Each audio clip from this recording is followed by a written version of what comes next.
So when we last left off, Unicron Megatron over here got shot point blank out of the sky. And well, now he's standing face to face with probably one of the most formidable teams in this entire franchise, the Dinobots. All five of them looking like a Toku Sentai Power Ranger team that will rip you in half, which is very true. And this is where Slug is like, so, Megatron, been a while since you've been here. What brings you back to return to Cybertron? Your new grave? And Sludge is like, wait a minute. Are we sure this is Megatron? He looks kind of different. A little bit more heavily armored than before. Anyone else kind of take note of that? And this is where Grimlock is like, yeah, you have a point. So, Megatron, where did you score the upgrade? So that me and my team could probably get one right after we finish you off. And this is where Unicron basically gives the same speech that Megatron can hear you, but he cannot help you. For he is under my control, as I am the Lord of the Undead, the Lord of Destruction, the Lord of Death and Misery. And this is where Swoop is like, wait, Unicron?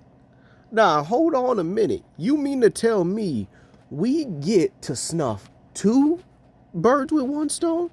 And Grimlock is like, well. Today's our lucky day, Dinobots. We not only get to snuff out Shockwave, but we get to snuff out Megatron and Unicron. Dinobots transform and annihilate. So all the Dinobots get into their forms, right, and begin attacking Unicron. Meanwhile, in the distance, we see Predacon, Skylynx, Darksteel with Shockwave all observing this. And pretty much Skylynx and Darksteel are like, maybe we should actually assist them. They could be powerful allies. And Darksteel's like, I don't know about that. And this is where Predacon says, absolutely not. Remember what they did to Serket. Remember what they did to Backbite. We will not be helping them. And this is where Shockwave simply states, perhaps that would be the logical decision, Predacon. They are quite more powerful than I expected. And so we kind of see Unicron in general, utilizing his Dark Energon weaponry to actually bat away the Dinobots. And so he even utilizes his Dark Energon Shockwave, but instead of actually utilizing to revive something, because he's nowhere near it, he actually creates a Shockwave. However, Sludge states, hey, he's got an idea, but we need to execute this. And so this is where Sludge actually transforms and creates his own counter Shockwave.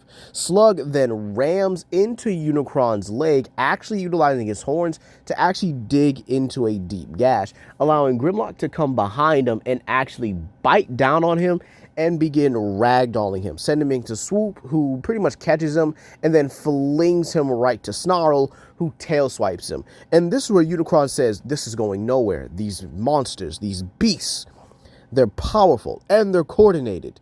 This is not what I need to destroy the planet. This body is useless, and transforms and decides to actually retreat. Swoop gives chase for a minute, but actually gives up after a while.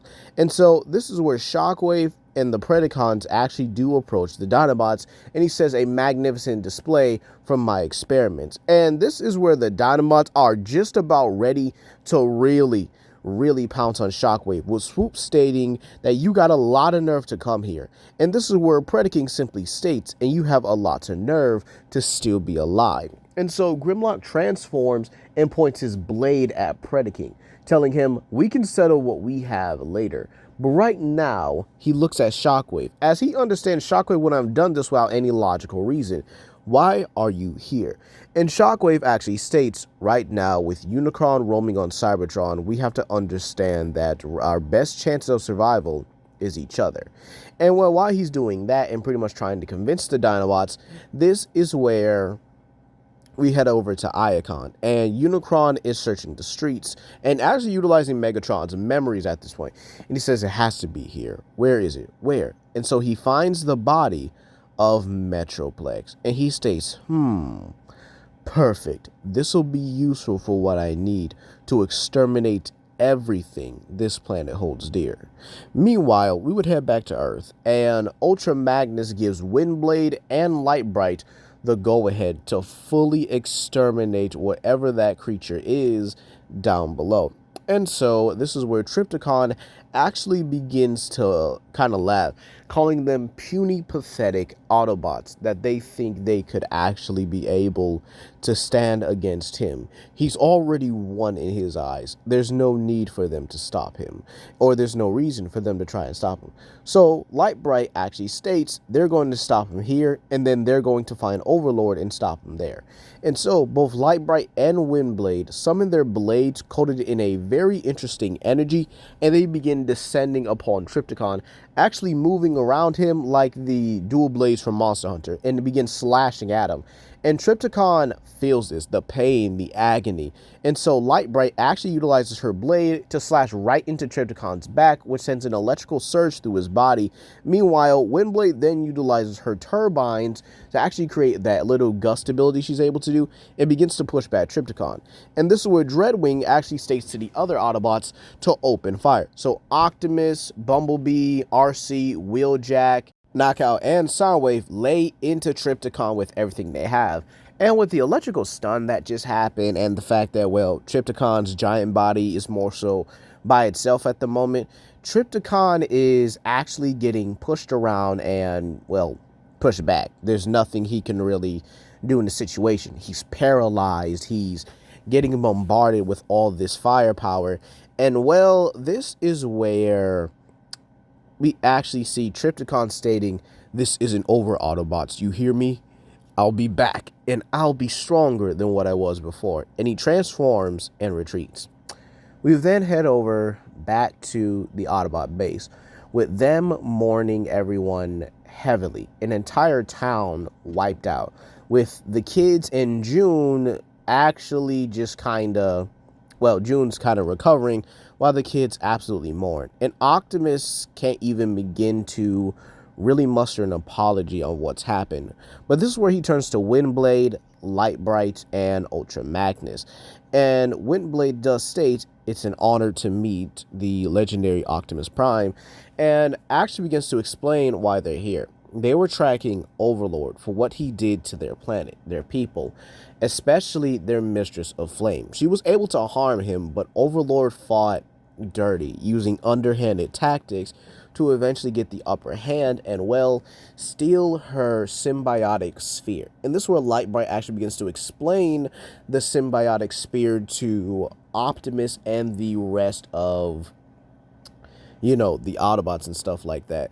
And so this is where Windblade states that right now they need to make sure that the spear doesn't fall into the wrong hands, otherwise that it could be, well, used for whatever any evil person wants.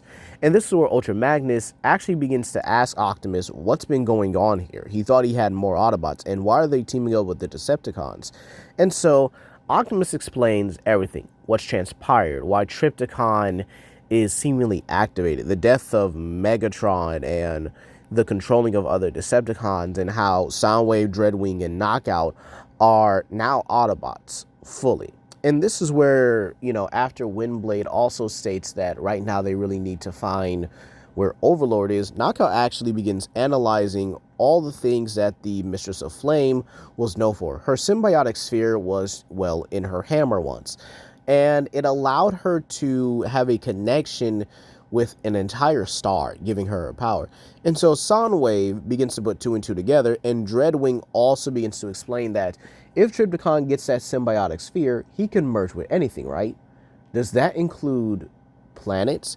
And so everyone kind of looks in shock as they realize what Trypticon's plan would be. And this is where we would head over to Trypticon's main body. Trypticon now has reconnected his smaller self to him as the, well, operation is now being done. And he asks his Starscream, "Is everything ready?" And so Starscream states, "Yes, Master. Everything is, well, going according to plan." And so Trypticon states, "Now." So we see Nightbird actually place the symbiotic stone, or the symbiotic orb or sphere, excuse me, into Trypticon's power core. And so this is where the orange energy orb turns dark, or turns a little black, if you will, and he begins to infect the entire ship. And Trypticon says, yes, he can feel it.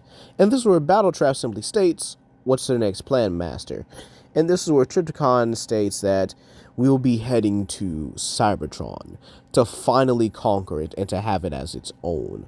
And he tells Overlord he has one more plan for him. And Overlord says, "Of course, Master. What's the plan you have for me?" And Trypticon states it's a very simple one.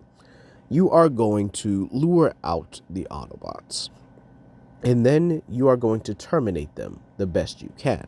And this is where he actually shows a military base. And Overlord says, slaughtering humans, what could be any more fun? So Overlord transforms and actually goes out to this human base.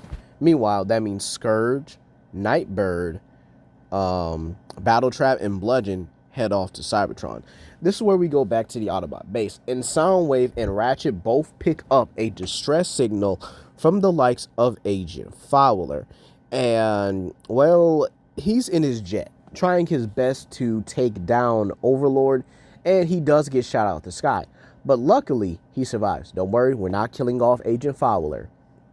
At least not in this series. But anywho, he begins showing footage of Overlord just decimating everyone, crushing humans. And he says, Prime, if you're reading this guy needs to go. And he needs to go today. I'm trying to evacuate as many as I can right now, but he seems to be enjoying the hunt, enjoying the chase. And Overlord simply states, come on out, Autobots. It's time to play. I can't wait to see just how many of you I can kill for my new master, or for my temporary partner, if you will. And so Optimus is in utter shock.